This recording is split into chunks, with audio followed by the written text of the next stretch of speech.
Shoot to Kill is a 1988 released action thriller directed by Roger Spottiswoode. It is. And don't forget to click down here to subscribe at any time if you like what you're watching. So yeah, it stars Sidney Poitier as an FBI agent who is called to a jewellery store, which is basically the jewellery owner's there kind of stealing his own diamonds. And it turns out he's paying off a kidnapper who's holding his wife to ransom. So obviously the FBI and the police get involved, and the kidnapper manages to escape. And then they trail him to some mountains, in the north of America, on the border with Canada. They pick up the trail when he kills somebody, and he then disappears. And they realise that he's gone on a fishing trip. He's replaced the guy he's killed, and gone on a fishing trip with 4 other guys and Kirstie Alley, who's playing the guide. And yeah, at the start of the film, we don't see what this kidnapper looks like. He's got long hair and he's got a beard, and we never see his face properly, and we don't hear his voice properly either. So, as the viewer, you don't know which of these guys, because he basically cuts his hair and shaves his beard off, so we don't know which one of these people is this guy. So Sidney Poitier obviously travels to this area, and he needs a guide to take him into the mountains to try and track this guy down. This guy's in the form of Tom Berenger, who just happens to be Kirstie Alley's boyfriend, conveniently, and he's a bit grumpy. Doesn't really want to take Sidney along. Wants to go it alone because Sidney's a city boy and he doesn't know anything about the mountains, and he'll slow him down, except all the usual stuff. But they have a little bit of a tussle, and they decide that okay, we'll go together, and a pursuit ensues. Yes. And what kind of pursuit is it? It's a deadly one. It is. It is. Because here, so the rest of the world knew this film as Shoot to Kill, but over here, when it was released, it was called Deadly Pursuit, which is how I knew it. Mainly because I think there'd been, 1988, we had the famous Hungerford Massacre over here, where I think 12 people were killed. And I guess the studios didn't want, or the people releasing it in this country didn't want it to have shoot in the title. No. So they called it Deadly Pursuit. It was a bit odd because the Hungerford Massacre was essentially a guy pursuing a load of people and killing them. Well, I suppose. So, but the title kind of makes more sense for the film. It makes more sense, and it makes a lot more, because Shoot to Kill is like a bit of a throwaway title. It is a bit. It doesn't really relate to the film, whereas there is actually a pursuit in the film. Yeah, Deadly Pursuit is a much better title Yeah. for a film about a man pursuing another man through the mountains, which Indeed. is essentially what this film is about, as you just said. Yes. It's no, this is a great film. When you mentioned it the other day, I was like, oh, yes, that is a great film. I watched this so many times as a kid. I think it turned up on TV, I don't know, when I was much younger, and I videotaped it, as we would have done back then, and pretty much watched that video. I loved it. I don't know why. I do know why. Why? My first crush was Kirstie Alley. That's why. Good choice. Yeah. So, I watched this film A lot. a lot. I didn't almost need to watch it again because I'd seen it so many times. But I did watch it again because I hadn't seen it for quite a few years now. And it still holds up, actually. It's good fun. It is kind of a bit cliche-ridden. And it's that kind of typical, this kind of buddy movie. Yeah, a little they bit. start out hating each other, and will they find they like each other in the end? There's lots of kind of amusing lines that kind of, they pop up at the beginning and then they pop up at the end. Yeah. It's that kind of film. But I think it works because it's a really good cast. I mean, Sidney Poitier is amazing, as always. He's had a break, actually. I think he'd filmed this one. He'd had a 10-year break. He'd done some directing. He hadn't acted for about 10 years.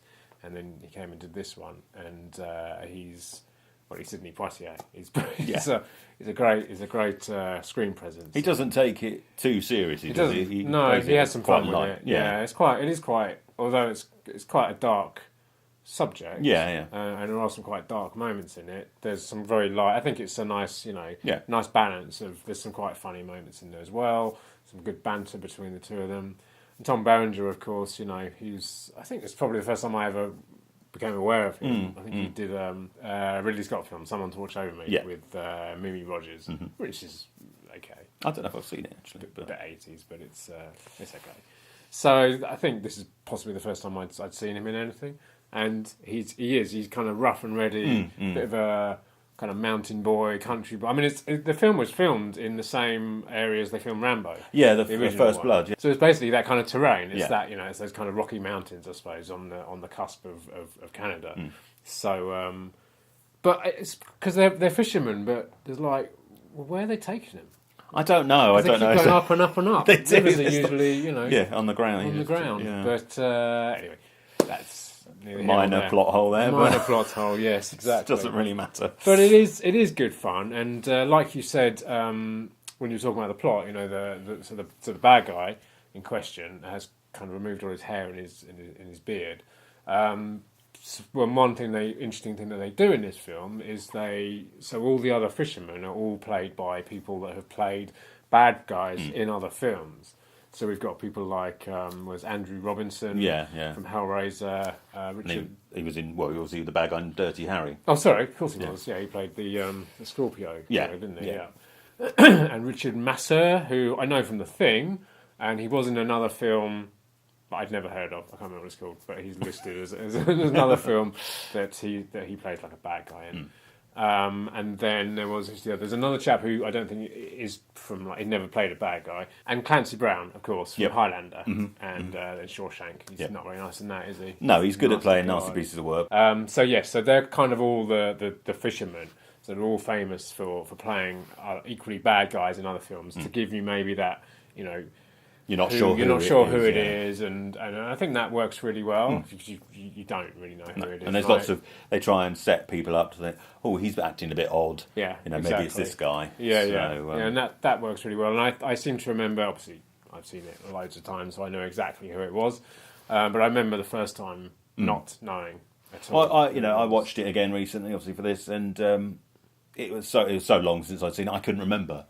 So I thought, oh. It's him, and of course, as soon as I saw Andrew Robinson, I immediately thought Dirty Harry, and I thought, could he be him? But then that's a bit kind of playing the same character. But it got me thinking, and then when it was revealed who it was, I was like, oh yeah. I think for that kind of reason alone, it's kind of worth watching. If you haven't seen it before, obviously we won't give that away. No. But it's also it's a solid thriller. Yeah, it's edited really well. It's got some really nice set pieces in there. Great scenery as well. Really great scenery. And there's some great stunts as well. You can see there's stunt guys doing real stunts on the mountainside and things like that. Yes. And we don't see that much these days. Indeed. No. I think it's got some really good stuff in there. And I think the relationship between Tom Berenger and Sidney Poitier works really well. Like I said, there's some funny moments in there. And Kirstie, of course, who doesn't really have a lot to do in this film. No, not a great deal. This is kind of why I watched the film in the first place. But she's one. I think in this, she's kind of playing the role she tends to play. I mean, she came from Cheers originally, didn't she? And there's a few other films that she did. If he's talking, being the most famous one, and a few other kind of comedies in the 80s. Some not so good, some okay, but. I always like Look Who's Talking. That was a good film. Yeah, it's all right. It's a good fun film. But so she doesn't. I mean, she's obviously she's the one that that Tom Berenger is pursuing because they are an item, as you said. I don't think they're married. They're just in a relationship, aren't they? So she is kind of, I suppose, the standard damsel in distress. But she does actually. There's a couple of great moments where she does say. I think there's a line, isn't there, where she says. I think one of the fishermen says, does your boyfriend let you out here by yourself with all these strange men? And she's like, I can do what I want. Yeah. But look after myself. I can look after myself, which she can do. There's one scene where there's a basket over a ravine. And they're all, they're grown men, but they're all a bit scared of it because it is just a little basket on a rope over a massive ravine. Yeah. And she's obviously, well seasoned in mountain life and isn't scared, but they are all a bit worried about it. Yeah, so, exactly. Yeah. So I mean, she doesn't have a huge amount to do, but she's fine and she's really good in it. And so I think, like I said, I think that's what makes this film, a good little film, is because it's got a good cast, and all three of them, and then obviously the bad guy.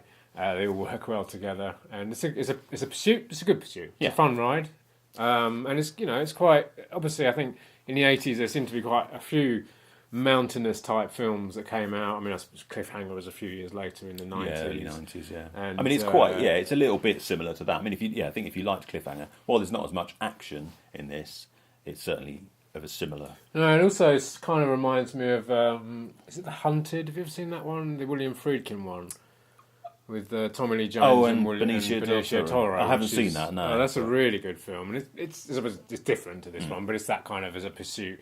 And the wilderness is involved, and there's quite a few, action set pieces out in the wilderness. And I've always really liked that film. You should watch it. It's a good one. Check it out. Yes, definitely. So I think there was a few films like this that kind of came out in the 80s. What's the one with Kevin Bacon?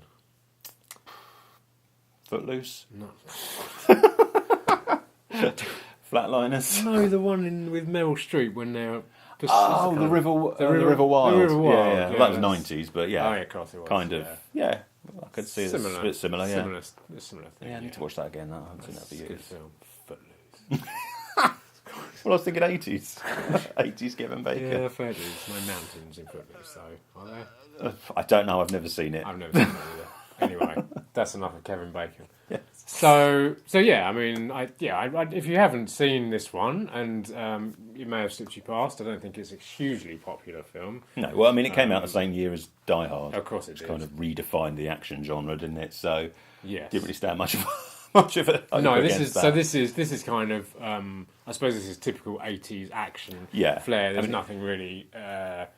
Exceptional going on in there that Die Hard obviously did when that was released. It even has saxophone on the score, so it does. It's very 80s, which Die Hard I don't think does have saxophone, which is why it still stands today. Yeah. So anything else you'd like to add to I don't think so. No, I mean all we'd say is if you want to watch it, there's a DVD readily available.